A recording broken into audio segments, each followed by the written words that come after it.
Alors que l'enquête suit son cours, on en sait plus sur le drame survenu dimanche. L'avion fantôme disparu en mer Baltique appartenait à une riche famille allemande, ce que l'on sait des circonstances de l'accident. Ce dimanche soir, on apprenait qu'un avion privé autrichien avec 4 personnes à bord, parti d'Espagne pour l'Allemagne mais ne répondant plus aux contrôleurs aériens, s'était abîmé en mer au large de la Lettonie. Plus précisément en mer Baltique, au nord-ouest de Ventspils. Des avions de chasse français, allemands, danois et suédois avaient été dépêchés en urgence pour tenter d'entrer en contact avec l'équipage de l'avion fantôme qui poursuivait son vol au-dessus de l'Europe du Nord, notamment au-dessus de Paris, Cologne et la Belgique.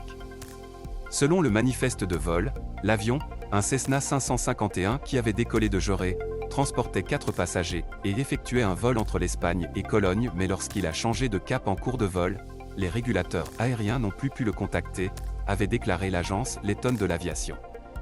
Ce que l'on sait des victimes. D'après nos confrères du Laatste Nieuws, qui citent les médias espagnols, l'avion appartenait à un homme d'affaires allemand de 72 ans, Peter Griezmann.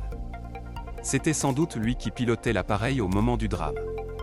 Les 3 autres victimes sont sa femme de 68 ans, sa fille de 26 ans et le petit ami de celle-ci. Peter Griezmann était responsable du groupe du même nom, une société d'ingénierie qui s'occupe de la construction et de la maintenance d'installations industrielles. Ce groupe gère également une société de location de jets privés. La famille, installée sur la Costa de la Luz, voyageait régulièrement en jet pour se rendre à Cologne en Allemagne. Quelles circonstances ? Quant aux circonstances du drame, une première alerte concernant l'avion avait été donnée par l'Espagne, qui avait signalé de probables difficultés de pressurisation de l'appareil auprès de l'armée de l'air française. Aussi bien selon l'armée de l'air française que suédoise, qui ont envoyé différents avions de chasse à la rescousse.